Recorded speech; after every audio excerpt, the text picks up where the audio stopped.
You're listening ad-free on Amazon Music. A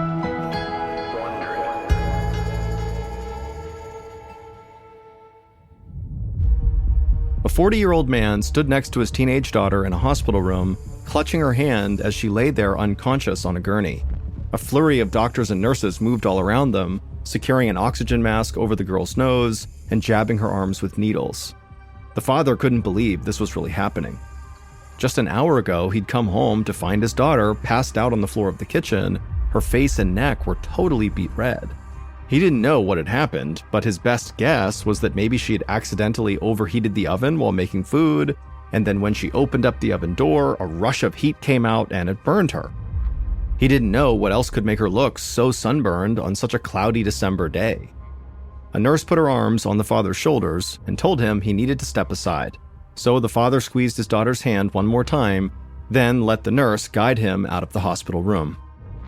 The nurse told the father that his daughter's kidneys were failing. They were going to rush her to the intensive care unit for emergency dialysis. The father blinked, trying to process what the nurse had just told him. He didn't understand how his daughter's burned skin could lead to kidney failure. People died from that. He watched helplessly as the medical team wheeled his daughter's gurney out of the room and down the hallway. And as they disappeared through a set of double doors, it hit him that he might have just seen his little girl alive for the last time. The father prayed that her doctors could figure out what was wrong with her before it was too late.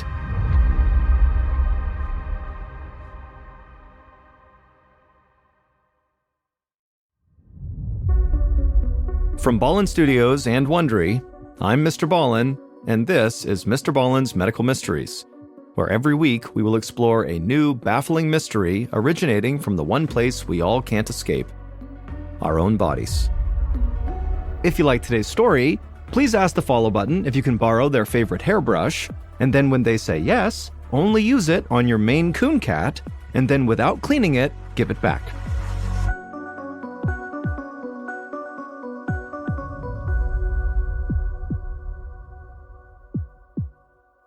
This episode is called The Sunless Burn.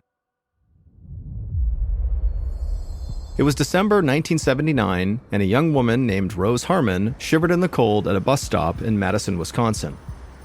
The ground was covered in icy gray slush, and the whipping wind chilled her to the bone. But still, Rose couldn't help feeling cheery.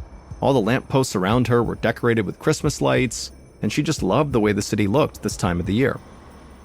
The 18-year-old high school student shifted her backpack from one shoulder to the other as her bus finally arrived at the stop.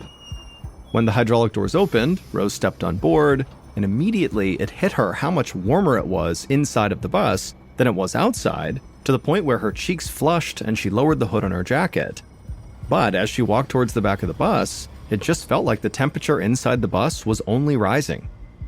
Rose unbuttoned her parka, but it didn't help. She began sweating, and then suddenly Rose felt so overheated she could barely breathe. The edges of her vision went dark as she tried her best to gulp down air and get her coat off. She could hear people around her reacting to her strange, desperate behavior. Someone was telling the bus driver to pull over, call an ambulance. And then Rose felt a sharp pain in her knees as she collapsed to the floor, and then everything went black.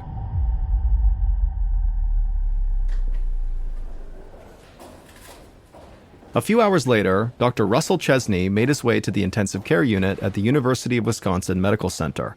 Dr. Chesney was a kidney specialist, and any time he was paged to go to the ICU, it was usually bad news. And tonight was no exception. He just received a call from the emergency room letting him know that they were rushing a patient named Rose Harmon up to the ICU for kidney failure. When Dr. Chesney reached Rose's room, he saw a doctor standing at the foot of her bed, scribbling something down on a medical chart, while a nurse rummaged through a black backpack that was sitting on the cabinet along the wall. The doctor at the foot of the bed looked up as Dr. Chesney came inside the room, and the doctor kind of motioned to the unconscious young woman lying right there in the hospital bed with the oxygen mask strapped over her face. Dr. Chesney looked at Rose and felt his chest tighten. He knew Rose was only 18 years old, but in person, she looked even younger. She was far too young to be suffering from kidney failure.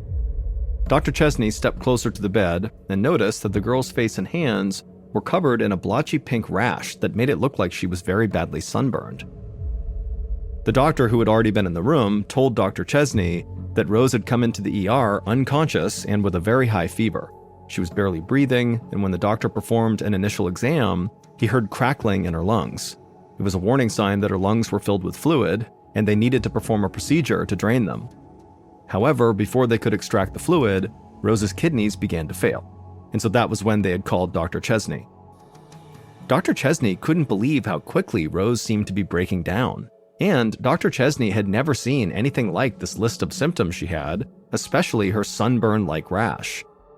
He knew that Rose's body was in shock, which meant that it wasn't properly able to pump blood to all her organs. That was why her lungs and kidneys were failing. But he had no idea why Rose's body had gone into shock in the first place. And in order to save Rose, that was the question that Dr. Chesney would have to answer. Otherwise, even if he could stabilize her right now, she would eventually go back into shock. Given the rapid onset of Rose's symptoms, Dr. Chesney guessed that she must have contracted a very serious infection. He needed lab work to better understand what was wrong with Rose, but there was no time to wait for test results, which could take up to a couple of days. She needed help right now. A moment later, the nurse returned and told Dr. Chesney that she'd found Rose's ID in her backpack and contacted her parents. Dr. Chesney thanked the nurse and gave her a new task: to start Rose on a few different antibiotics. He hoped that one of them would stop the infection from spreading. And in the meantime, after they used a long needle to drain the fluid from her lungs, he would order as many tests as possible to identify the source of the infection. Dr. Chesney also decided to put Rose on dialysis, meaning a machine would now be flushing toxins from her kidneys, since her own kidneys were not able to do that. They were failing. While the nurses got everything started, Dr. Chesney left to go check on some other patients and promised he would be back soon. An hour later, Dr. Chesney turned back into Rose's room. The sunburn rash had spread up her arms, making her look even worse. He checked her vitals and was dismayed at what he saw. Rose's blood pressure had fallen, which meant that her body was not coming out of shock. So Rose's body still was not pumping enough blood to her organs. Dr. Chesney decided to give the antibiotics one more hour to maybe work. It was nearing the end of his shift, but he wanted Rose to stabilize before he left the hospital. But when Dr. Chesney came back to check on her the next time, he could immediately tell the antibiotics were still not working. The rash had spread even more. Now it fully covered Rose's arms and legs. Her blood pressure was even lower than before. Dr. Chesney was bewildered. The antibiotics should be able to fight off a wide variety of infections, so whatever Rose was fighting had to be extremely rare and very potent. Dr. Chesney clearly could not afford to sit around and wait for Rose's test results to come back, otherwise it would be too late to help her. So he ordered a chest x-ray, thinking maybe it would reveal that she had a bad case of pneumonia. As orderlies wheeled Rose's gurney toward the x-ray suite, a nurse came into the room and told Dr. Chesney that Rose's parents had arrived at the hospital. Dr. Chesney immediately hurried out into the waiting room, meeting the parents right as they stepped off the elevator. Dr. Chesney was anxious to speak with them about Rose's health and felt a pang of empathy at the looks of sheer terror on their faces. Dr. Chesney invited them to sit with him for a moment. He explained that Rose was getting a chest x-ray and they could see her after that. And in the meantime, he asked her parents to walk him through Rose's medical history. Specifically, he wanted to know if she'd been sick at all in the past week, or if anyone around her at home had been sick. But Rose's parents shook their heads, no. The mother assured the doctor that they'd all been feeling fine. They also hadn't received any word of any illnesses circulating at Rose's high school either. And the more they talked about Rose's medical history, the more it became apparent to Dr. Chesney that Rose was a very healthy, average 18-year-old girl. And so Dr. Chesney was stumped. Dr. Chesney didn't have any more questions to ask, so he thanked her parents and promised he'd come get them the moment they could see their daughter. Then he turned on his heels and hurried back down the hallway towards Rose's room, anxious for the results of her x-ray. Thankfully, as soon as Dr. Chesney arrived, Rose's nurse was putting up all the x-rays on a light box so he could look at them. And Dr. Chesney took one look at the x-rays and he gasped. Rose did not have pneumonia, but the reason she was having trouble breathing was very obvious. There was bleeding in her lungs. Dr. Chesney could clearly see that Rose's symptoms were getting more and more dire. But almost worse than that, they seemed kind of random and disconnected. They were not pointing him anywhere. There was one piece of good news, though. When Dr. Chesney checked Rose's vitals, he saw that her blood pressure was rising. This meant the treatments they were doing were finally working, and Rose was coming out of the shock. And so Dr. Chesney decided that Rose was stable enough for her parents to come see her, even if she would not be awake. So he turned out of Rose's room and headed back to the reception area where Rose's parents were waiting patiently, still looking absolutely terrified. He called them over and then led them back into their daughter's room, standing back to give them room by her bedside. He told the parents that, in his opinion, Rose would likely regain consciousness as her body stabilized. But what Dr. Chesney did not tell them was that he had no idea why their daughter's lungs were bleeding. He also had no idea why she landed in the hospital in the first place. Her symptoms were just totally confusing. And so Dr. Chesney knew he would need to consult with someone he trusted. So Dr. Chesney said goodnight to Rose's parents, and he left the hospital and made his way to the home of a respected colleague. It also happened to be his own home. 20 minutes later, Dr. Chesney's wife, Joan, had just thrown 2 chicken breasts in the oven when she heard keys rattling in the front door, then a familiar sound of footsteps moving through their foyer. Joan turned to greet Dr. Chesney as he walked into the kitchen and threw his car keys on the built-in desk near the fridge. He had a distant look on his face, as though he were lost in thought. Joan frowned. She could tell that her husband was stressed out about something. As she pulled more vegetables from the fridge, she asked him what was wrong. Dr. Chesney sighed and told her all about his new patient, Rose, and her baffling list of symptoms. He was at a total dead end, and he needed his wife's help to figure out what was wrong with her. Joan nodded and put down her knife so she could think. Dr. Chesney's request was not unusual because Joan was also a doctor. The couple frequently bounced ideas off of each other when they had challenging cases. Joan was an infectious disease specialist, and odd cases like this came across her desk all the time. And to Joan, something about Rose's symptoms, the fever, shock, and kidney failure, sounded familiar, but for the life of her, she couldn't remember why. Joan asked more questions about Rose, hoping that something might jog her memory, but she had no luck. She promised her husband she'd keep thinking about it, and then she went back to chopping up the vegetables. Now she was lost in thought as well. When Joan woke up the next morning, Rose was immediately on her mind. In fact, the night before, she had even had a dream about Rose. It felt like the answer to what was going on with Rose was just beyond her fingertips. As Joan got out of bed, she decided she would pay Rose a visit herself that morning. She thought that maybe just seeing Rose in person might help her put the pieces together. An hour later, Joan followed her husband, Dr. Chesney, into Rose's room in the ICU. Joan was shocked as she laid eyes on Rose, who was still unconscious. The sunburned-looking rash now covered Rose's entire body, including the palms of her hands. Joan had never seen a rash like this in her entire career. She thought it looked almost like a chemical burn and wondered aloud if Rose could have been exposed to a chemical that her body absorbed through her skin. Or maybe she took a drug that her parents were not aware of at maybe a high school party or something like that. Dr. Chesney told his wife that the lab results should be ready any moment, and hopefully they would help them find an answer. Dr. Chesney said he'd go check on the test results' progress, and then he stepped out of the room. While Joan waited for him to come back, she decided to check Rose's pupils and her reflexes. So Joan pulled a flashlight from the pocket of her white lab coat and then gently pulled back Rose's eyelids. Joan was surprised to see that Rose's eyes were totally bloodshot. Joan was alarmed. She didn't know of any infections that caused shock and bloodshot eyes like this. She began to wonder if they were witnessing the birth of some new and potentially deadly disease. The prospect was terrifying, and it sent Joan hurrying out of the room and down the hallway to find her husband.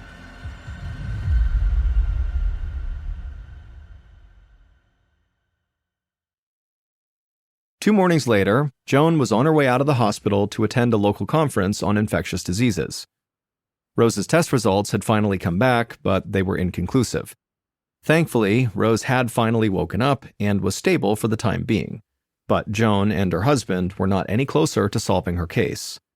Joan hoped that talking to some colleagues at this conference might help her come up with some new ideas.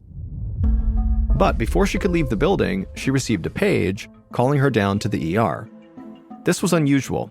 She wondered why an infectious disease specialist would be needed in the emergency room. But in the pit of her stomach, she feared she already knew the answer, that she was right, that Rose was suffering from some brand new deadly disease, and now it was spreading, and so they might have new patients downstairs. Joan hustled across the hospital, anxiety really starting to settle in. Moments later, she rushed into the ER to find another young woman lying on a gurney covered in a sunburn-like rash who was also struggling to breathe. An ER doctor was helping two nurses wheel the patient into a hospital room. As Joan walked beside them, the doctor told her that the patient was a 15-year-old girl who had collapsed in her kitchen. Like Rose, this new patient had developed her symptoms suddenly, and her parents had rushed her to the hospital right after she'd collapsed. Joan suddenly felt a knot in her stomach. She knew that two young women with the same bizarre symptoms could not be a coincidence. But she didn't have time right now to worry about a potential new epidemic. The patient in front of her was crashing. Joan followed the ER doctor into the patient's room, and as she did, she told the doctor the exact cocktail of IV fluids and dialysis that her husband, Dr. Chesney, had given to Rose. The ER doctor thanked Joan for saving him a call up to the ICU. Joan gave him a grim smile. She knew this treatment she had suggested would likely stabilize this new patient for the time being, but she knew it would not cure her. Joan looked down at her watch and realized she might be late for this conference, and so she needed to leave right now. She needed to attend this conference really for the sake of Rose and this new patient. Joan hoped that one of her colleagues at this conference might recognize the symptoms these two girls were showing and be able to help figure out what was making them sick so they could finally treat them and cure them. An hour later, Joan walked into a large lecture hall, a styrofoam cup of coffee in her hand. The desks had all been arranged in a big circle, and so Joan took a seat on the far side of the room. There were already a few colleagues getting settled, and so Joan waved at a friend as she set her things down and took out her notepad. All morning, specialists took turns presenting cases that involved different infectious diseases. Some had been solved, and others still needed to be diagnosed.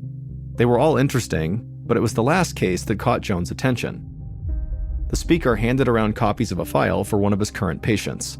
She was a 25-year-old woman, also local to the area, and just like Rose and the 15-year-old girl at the hospital, this patient had also experienced sudden kidney failure, a high fever, and a sunburn-like rash. The presenter broadly described the diagnosis as kidney failure with shock, although they had no idea what had caused her kidneys to fail in the first place. As soon as the presentation was over, Joan hurried over to the last speaker to talk to them about their patient and maybe compare notes. The two doctors looked over the patient's files together, and quickly they saw all three cases were basically identical. The other doctor looked at Joan hopefully and asked if she'd been able to figure out what was making these young women go into shock. Joan just shook her head. She said she was still trying to figure it out, and in fact, that was why she had come over to talk to this doctor, because she was hopeful that they had the answer to what was going on. And so Joan silently ran over the symptoms again in her head, trying to put the pieces together, and then out of nowhere, it just clicked. Suddenly, Joan remembered where she had read about this disease before, in a journal article published a year earlier. That was why, when her husband, Dr. Chesney, had come home and first told her about the symptoms Rose was showing, they seemed so familiar. This article was the reason. Joan quickly thanked her colleague and promised she'd be in touch. Then she hurried out the door and drove back to the Madison Medical Center as fast as she could, and then nearly ran to her office. Once she got there, she began rummaging through the stacks of articles and journals that she'd spent the past 2 days piling up on her desk. Finally, she found the one she'd been looking for. It was in a medical journal called The Lancet. Joan flipped through the pages and found the article that had been published a year earlier. It described the case of an adolescent girl who'd suffered the exact same rashes and other symptoms as Rose and the other two patients. The article described how the girl had contracted a strange new illness caused by a potentially deadly bacteria that entered her body through an open wound. The result, the researchers concluded, was a disease that had never been seen before. Joan tapped her foot, thinking. The symptoms matched, but neither of her patients had any open wounds on their bodies. There was clearly some piece of the puzzle that was still missing.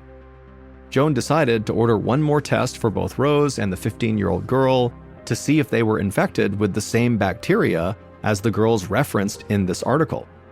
In a day or two, she would know whether her current cases and the cases from this article were actually linked.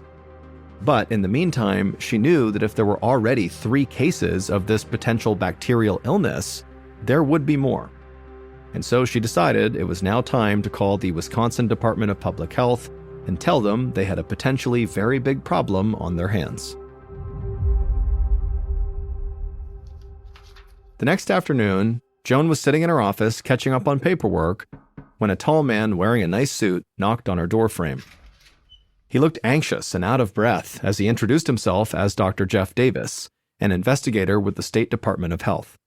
He'd spent the entire morning interviewing family members of the 3 women affected by this mystery disease. Joan stood up immediately and thanked him and said, "Please come in and sit down," but Dr. Davis just shook his head and said he couldn't stay. He just wanted Joan to know that he did find a link between the 3 cases. Dr. Davis explained that the 3 patients had almost nothing in common. They didn't eat the same things, they didn't go to the same places, or live similar lifestyles. The only thing they shared was the fact that they were all young women. And so he thought that they could have something in common biologically, and he'd wondered if maybe they had all been menstruating at the time they got sick. So he checked their charts and learned that yes, all 3 were having their period when their symptoms developed. Also, Rose, who was now able to speak, would tell Dr. Davis that she actually remembered getting a similar-looking rash on her body the month before when she had her period the last time. This was a promising link, but Dr. Davis said he didn't know what it meant, or if it was even relevant at all. After he was done speaking, Dr. Davis just looked at Joan expectantly, as though she could now solve the mystery. But Joan wasn't sure what to say. It didn't make sense. There was nothing about a period that would make these women so sick. But Joan knew that this connection was really all they had to go on, so she couldn't just dismiss the theory outright. And so instead, she took a seat and picked up Dr. Davis's notes from all the family meetings he had just had, and she began to read over them. The next morning, Joan stepped into her office to find the lab results sitting on her desk. She felt a rush of energy as she grabbed them and began scanning the documents in her hand. It would turn out both of her patients, Rose and the 15-year-old girl, had tested positive for a life-threatening infection from bacteria called Staphylococcus aureus. This was the same bacteria that infected the girls in the Lancet article Joan had read, which meant Rose and the 15-year-old girl had the new syndrome outlined in the article, which the researchers named toxic shock syndrome. Joan breathed a small sigh of relief. At least she knew what she was treating now. She hoped that with enough specialized care, both of her patients lying in the ICU would make a full recovery. But Joan still had a very big problem. She still didn't know how her patients could have contracted the deadly staph infection in the first place. They had no open wounds, no place for the bacteria to enter the bloodstream. She remembered Dr. Davis's observation that all the women were on their periods at the time. Joan wondered if Rose and the 15-year-old girl had taken a contaminated painkiller to alleviate their cramps, and maybe that's why they got sick. But this was only a theory, and until doctors figured it out, more people would likely get sick. Joan hoped Dr. Davis and the other investigators at the Department of Health would be able to find the cause quickly. About 6 weeks later, on a cold morning in late February 1980, an epidemiologist at the National Centers for Disease Control named Bruce Dan drove to work, feeling completely at a loss. He had spent almost 2 months trying to find the cause of the toxic shock infections in Madison, Wisconsin, and other locations all over the United States. To date, no one could figure out what was causing the illness or how to stop what was now a nationwide epidemic. By now, the mysterious infections had become national news. And as Dr. Dan pulled into the parking lot at the CDC, a story about toxic shock came on the radio. He listened as the reporter summarized the stats that Dr. Dan had already memorized. Since early December, 107 cases of toxic shock had surfaced in 33 states around the country. Thankfully, no deaths have been reported yet. Dr. Dan switched off the radio, parked his car, and walked to his office in silence. As he said good morning to his secretary handed him a stack of memos. This had become routine, because ever since the newspapers, TV, and radio started publishing daily reports on toxic shock, Dr. Dan had received hundreds of calls from women all across the country experiencing similar symptoms. Dr. Dan thanked the secretary and was about to leave when she stopped him and she handed him one more memo. He looked down at it, and as he read it, his stomach dropped. That morning, a young woman living in Wisconsin had become the first person to die from this mysterious infection. This woman was not one of Joan's patients, so she was not Rose or the 15-year-old girl, and in fact, by this point, Rose and the 15-year-old girl had actually fully recovered and were back with their families. But now it was clear to Dr. Dan that this infection could turn deadly, and Dr. Dan had been too late to stop it. He walked into his office so upset he wanted to kick his desk chair. He had always been very motivated to solve this mystery, but now his motivation was through the roof. He decided it was time for drastic action. He would find the answer to this riddle no matter the cost. Over the next few weeks, Dr. Dan and his team made thousands of phone calls interviewing women who were being treated for toxic shock. They also talked to young women who were not getting sick for comparison. At the end of each day, Dr. Dan would spend hours in his office reading the notes taken during each of these calls, searching for anything that stood out. Meanwhile, the number of toxic shock cases mounted. Within a month, more than 100 serious cases had been reported, and this only motivated Dr. Dan to work harder and stay later, losing himself in his notes. And finally, after 4 weeks of hard work, Dr. Dan found a link. He discovered that all the women who developed toxic shock syndrome used tampons when they menstruated, not pads. Dr. Dan sat at his desk, scratching his chin. He knew he was onto something. Granted, tampons had been on the market for more than 50 years. In fact, 50 million women used them every month in the United States alone. Out of that 50 million, only several hundred had gotten sick.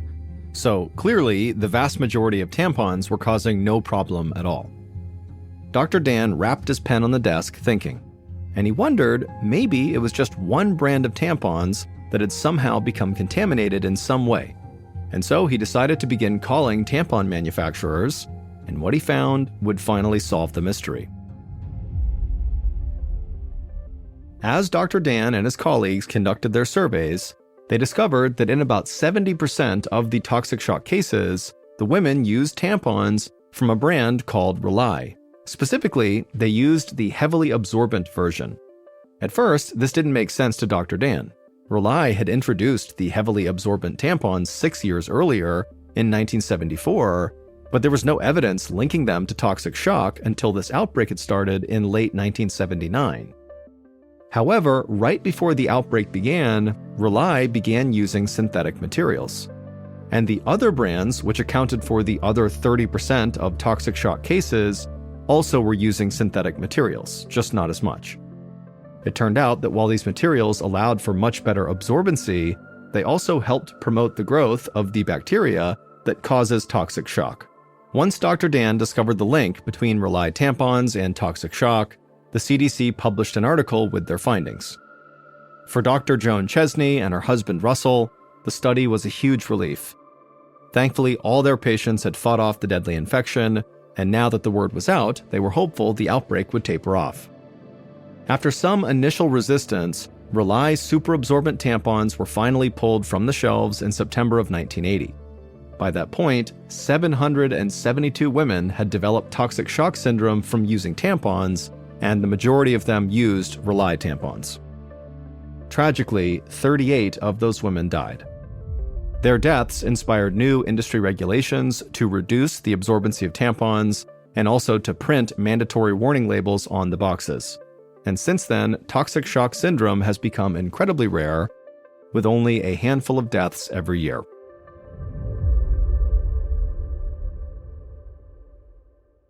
June 16th, 1946, 5 members of the Van Alst family arrived at the Devil's Den State Park in western Arkansas to spend a week in a cabin they had rented. After getting unpacked, the father, along with his daughter, who was 8 years old, named Catherine, and her 2 older brothers, they headed down to the swimming area, which was this creek that led up to the side of a dam. Once they arrived at the creek, Catherine and her 2 brothers jumped in the water and started goofing around, and there were some other kids there they were playing with as well, and their father just sat on the edge to watch. Now, this swimming area had one really deep section that was right up against the dam wall that you were allowed to swim in, but the kids that were not strong swimmers tended to stay away from, and Catherine was not a great swimmer, and at one point she kind of drifted into the deep section, and her father didn't notice, and her 2 brothers didn't notice, but a woman who was staying at the campground, who the Van Alst family didn't know, happened to be standing next to the edge of the water and saw Catherine struggling, and so she reached in and pulled her out, and Catherine was fine, and the woman told her, you gotta be more careful, you shouldn't be swimming in the deep end if you're not a strong swimmer, and Catherine said, okay. And so as they're talking, Catherine's father hears them and looks over and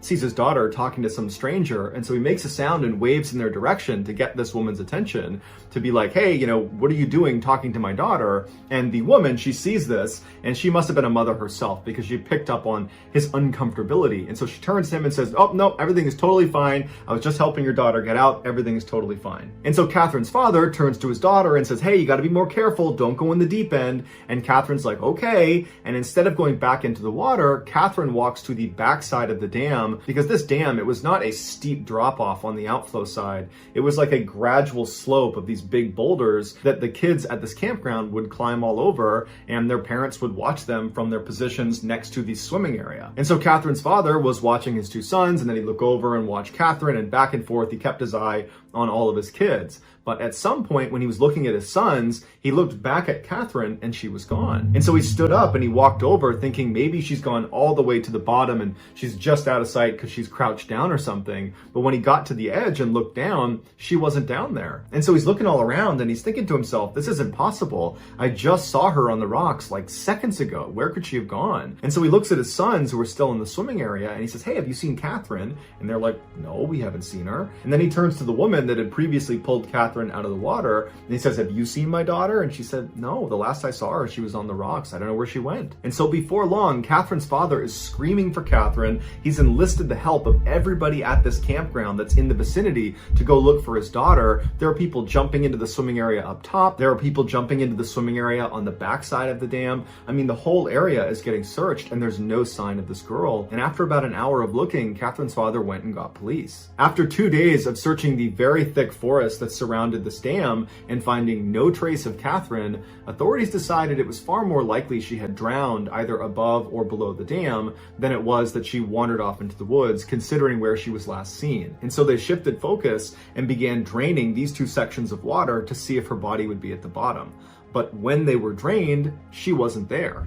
And so once again, they went back to searching the forest. And so on June 22nd, 6 days after Catherine went missing, a group of searchers were located 7 miles way into the forest. They were walking up this mountain and they're yelling Catherine's name. And as they're walking, they stop when this little girl wearing only a bathing suit walks out of a cave, looks down at them and just says, here I am. The searchers couldn't believe it. It was Catherine. And besides some scratches on her arms and some bug bites, she seemed like she was perfectly fine. In fact, they would say she was eerily calm. It was like she was waking up from a dream. She was reunited with her family, who could not believe she was still alive. They brought her to the hospital and the doctors looked at her and said, yep, besides some superficial cuts and some bug bites, she's fine. And 2 days later, she was discharged. So this 8-year-old who's never spent any time in the woods before, this is her first exposure, her trip to Devil's Den State Park, survives on her own out in the wild for 6 days and 6 nights with only a bathing suit on. And despite there being no potable water anywhere near her where she was found up on that mountain, she was determined to be relatively well hydrated and had only lost a couple of pounds. Also, you need to understand the staggering distance she covered, because while she was found 7 miles away from where she went missing, that's as the crow flies. That's what you see on a map, those 7 miles. In the wild, you don't walk perfectly straight lines. There's too many obstructions, there's mountains, there's trees, there's all sorts of reasons that you end up zigging and zagging to wherever you're going. And so rescuers believe the minimum real distance she would have covered to get up to that cave was about 30 miles. And she did it barefoot. Catherine defied every search and rescue model for 8-year-olds that get lost in the wild. She was way outside the boundaries of what anybody would expect. Basically, she should have died. When authorities asked her, how did you do this? She said, I don't know. I don't remember how I got lost in the first place. I only remember sleeping on warm grass the first night. And then her next memory is waking up inside of a cave on day 6. She has no idea what happened between day 1 and day 6 when she traveled those 30 miles and somehow subsisted on some water source and some food source. While some say this is just a really weird case where she got very, very lucky, others think there was something in the forest that chased her and adrenaline kicked in, forcing her to run the 30 miles to that cave, and because it was so traumatic, she forgot the experience. But like virtually all of the missing 411 stories, we have a lot more questions than answers. On April 29th, 2001, 6-year-old Haley Zega was on a hike with her grandparents in a very rural part of Arkansas called the Upper Buffalo Wilderness Area. For an area to be deemed a wilderness area, that means no vehicles of any kind can come through there, making it incredibly remote and incredibly wild, hence the name. They had taken this trail that brought them up to the top of this bluff that was about 200 feet higher than where they started, and they got to this incredible overlook, and they're looking down over this river, and at some point at about 11 in the morning, they turn around to head back. On the return trip, by about 11:30, they're making their way down, and Haley spots a waterfall that's off the side of the path, and she wants to go to it. She asks her grandparents, can we go check out this waterfall? And the grandparents kind of scope it out, and it seemed like the only way they could get down to view this waterfall would be by literally climbing a tree and descending over this cliff, and it was something that the grandparents just did not feel comfortable letting their granddaughter do, and so they told Haley, no, we need to keep going, we're not going to go check out that waterfall. And Haley, being a 6-year-old, she really wanted to see this waterfall and she wanted to get her way. And so she threw a tantrum and she sat down on the trail and she said, well, if you're not going to take me to the waterfall, I'm not going to move. You're going to have to carry me. And the grandparents were like, no, we're not going to carry you. You need to be a big girl. I need you to stand up and start walking with us. And Haley refused. And so her grandparents said, okay, we're going to leave you. And they turned around and they kept walking down the trail. Not far, and they were still totally in view, and it's broad daylight. And they would turn around expecting their granddaughter to stand up and kind of begrudgingly walk after them. And at some point she did. Haley stood up and she's like, okay, wait for me. And so she starts walking, and the grandparents are like, all right. And so they're walking ahead of Haley. And as they're walking, Haley would just slow down more and more and more. And her grandparents could tell she was doing this. She was just trying to be frustrating, and she was intentionally trying to take as long as she could. But the grandparents made sure they kept her in their view. So they would walk a little ways and turn, and she'd be right there. They'd walk a little ways, they'd turn, and she'd be right there over and over again. And then at some point when they turned, she wasn't there. And so the grandparents immediately run back up, and they're looking around for Haley, thinking she probably darted behind a tree to hide because she wants, to be a little bit more frustrating for them. And so they're kind of looking for her. They're not that worried yet. They start yelling for her, saying, come on, we do got to leave. You got to come out. We got to go. But there was no word from Haley. It was just silence, and she was just totally gone. And for the next 90 minutes, the grandparents just ran all up and down this trail screaming for Haley, and they never found her. And so they ran down and they called police. The largest search and rescue mission in the history of Arkansas was launched for Haley Zega. It included hundreds of searchers on the ground, including 8 dog teams and helicopters overhead. There were firefighters, the National Guard was involved. But after 2 days, despite this incredible search, really no progress had been made. The only thing that had been found was one of the dog teams had tracked her scent up to a nearby road where the dog stopped, meaning the scent is now gone. And unfortunately, what that told investigators is it looks like Haley got picked up by some motorist. But 51 hours into the ordeal, there were 2 searchers well outside of the primary search area. They were about 2 miles away from where she had gone missing. They spotted her. She was sitting next to this brook with her feet dangling in the water. And when she saw them, she kind of waved and they said, are you Haley Zega? And she said, yeah. And she had a couple of scratches on her arm and on her face, but overall she seemed okay. And so Haley was reunited with her family, and then she was brought to the hospital to be observed. After Haley had regained some of her strength, investigators asked her, what happened? And she said that she was walking behind her grandparents and that she looked down. And then when she looked up again, not only were her grandparents gone, but she was looking at this wall of trees. Like she was not on the trail anymore. She didn't know where she was. And since she was only 6 years old, she didn't stop and look around or yell. Instead, she just kept walking in this direction that she didn't recognize. And she walked and walked and walked, and she never found the trail again. She said pretty soon it got dark and she slept on top of that bluff. And then the next day when the sun came up, she walked down the bluff and she made it to the river. And then she walked along the river until she found a cave where she slept for the second night. And then the next day when she got up, she was found. After she gave this explanation, investigators had a lot of questions. Like, if you were sleeping up on the bluff on that first night, then why couldn't the helicopter see you? Because that's all they were doing, was flying over the bluff, and they had thermal imaging. They could have very easily picked you up. And so they asked her, are you sure that's where you were? And she said, yeah, that's where Alicia told me to stay. And they were like, who's Alicia? And she said, oh, she's my imaginary friend. I met her on the bluff. And so immediately the investigators and the parents are like, okay, she's clearly coping with this traumatic event by creating this imaginary friend. And so they don't ask any more questions about the imaginary friend. Instead, they continue to ask questions about basically how she got from where she was lost to where she was found. And they say, okay, Haley, how did you get down the bluffs? Because there's only one way down and it can be hard to find, especially if you're off the trail. And Haley said, well, Alicia brought me to a trail and she led me down the bluffs. And she stood in front of me and made sure that I didn't fall forward. And so her parents and the investigators are now starting to think, maybe this isn't an imaginary friend if this person is right in front of her, kind of propping her up. And so they ask Haley, can you describe what Alicia looks like? And Haley said, sure. She has black hair, brown eyes. She's a little bit shorter than me. She's 4 years old. She likes to tell jokes and she likes to sing songs. And then Haley began singing songs that she had learned from Alicia and began telling jokes she had learned from Alicia. Even though Haley was giving this vivid description of this 4-year-old girl named Alicia running around the bluffs, it just couldn't be possible. And so Haley's parents and the investigators went back to treating Alicia as just an imaginary friend, just a simple coping mechanism. And so the investigators went back to just doing their interview with Haley. They got all the information about how she got from the bluffs down to the river as much as they could. And then because Haley was fine, they said, okay, you're good, see you later. Now, Haley's case was a really big deal and it was all over the news, especially after she was found. And so her interview where she said this imaginary friend named Alicia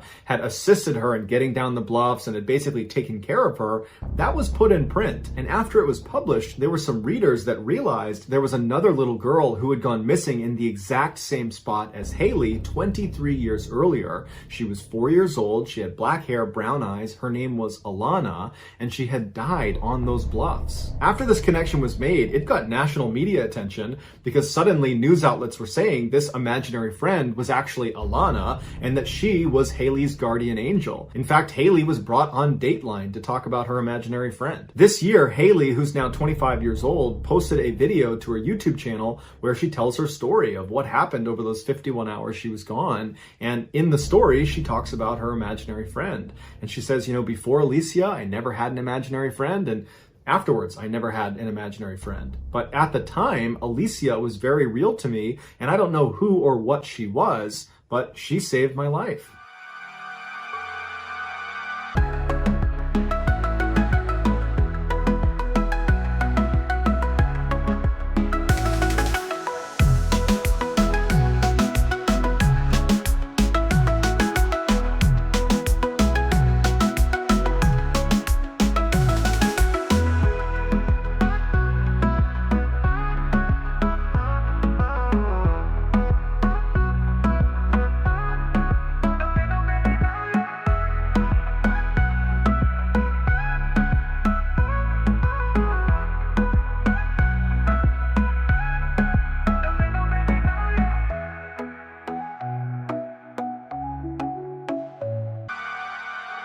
In September of 2012, 53-year-old Linda Ortega went to visit her brother, Eddie Huff, in St. Joe, Arkansas. St. Joe is a very rural part of Arkansas, and it's about a mile away from the Buffalo River National Park. The park is thickly forested and mountainous, and there's hundreds of small water bodies that are strewn throughout. On Saturday, September 22nd, Linda and Eddie decided to go for a walk in the park because Eddie apparently had heard of some great fishing spot, and he wanted to go find it. In searching for the spot, they stepped off of the trail and got turned around. Now they realized they got turned around, but it's broad daylight and they figured, okay, we'll find the trail soon.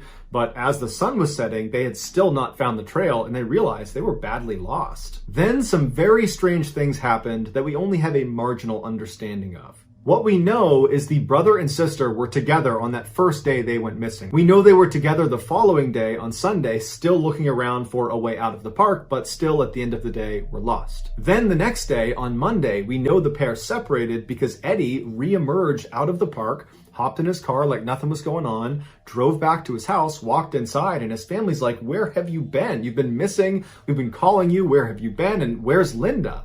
And he's like, "Oh, everything's fine. I dropped Linda off at a relative's house. She's fine too." And his family's looking at him like, "Do you not understand that you've been missing for like 3 days here?" And he was just trying to tell them that everything was fine. But as they asked him more questions about specifically, what were you doing? Specifically, how did you get lost? Specifically, what time did you drop Linda off? Tell us all the details. As they did that, Eddie started to realize that, oh my goodness, I actually don't know what happened. And so his family called this relative that Eddie had claimed he dropped Linda off at. And when the relative picked up, they said, "No, we don't have Linda here. I've not spoken to Eddie and I've not spoken to Linda." And so the family turns back to Eddie and they're like, "Where's Linda?" And Eddie just said, "I have no idea." And so the family contacts police and a search is launched for Linda. And they look all over this park for days and days and there's no sign of Linda. And people are starting to get really worried about her. And then on Thursday, so 3 days after Eddie had reemerged from the park and 5 days after they had originally gone missing, some searchers that were on ATVs were about 2 miles away from the entrance of the park in this very thick area. And they found Linda and she was alive. And initially, just like her brother Eddie, she really had no idea what was going on. She said she didn't understand how she got where she was, and she was just really confused. And so they brought her back to the hospital and they put her under doctor's care, and she ended up being fine. But as she's laying in the hospital, she starts kind of coming to, and her memories start flooding back. And she tells the story of what happened to her, and it's unbelievable. She said she and Eddie went into the park to find that fishing spot, and at some point they stepped off the trail thinking they were going to find it, but they didn't. They got turned around, they were lost, and they were confident they were going to find the trail and get out the same day, but they didn't. And so the sun went down and they were forced to sleep out in the wild. And so the next morning they get up and they continue to look around. They're yelling for help and there's no one around. They're in this very dense part of the forest. And all day, again, they're looking for this trail and they don't find it. And so that night, again, they sleep out in the wild. Linda said her memory, starting with the next day, which was Monday, started to get really foggy. She said she woke up and for some reason she just got up and started running into the woods. She thinks it's because she thought Eddie was hurt and she was running to get help. And so it must have been around this time that Eddie, in his dazed state, got up and meandered his way successfully out of the park. Meanwhile, Linda said she was just running like a maniac into the middle of the woods, screaming for help from someone, even though she's in the middle of nowhere. And then miraculously, she says she saw a group of people way off in the distance. It looked like a group of hikers. And she started yelling for them and waving to them and trying to get their attention. And she said they all stopped and turned to look at her, but they didn't show any sign that they had actually heard her. They were not trying to interact with her. They were just looking at her. Linda said she thought that was pretty odd, but she just kept on running towards them and screaming and yelling and trying to get their attention. And she said when she got about 100 meters away from them, instead of them reciprocating waves or making a sound, they all ducked behind trees like they were trying to hide from Linda. Linda said this was the first time she felt really unsettled by what was happening, but she was desperate. She needed help, and so she just kept walking towards them. And she got to about 50 meters away when they all poked their heads out and looked out at her and then poked their heads back.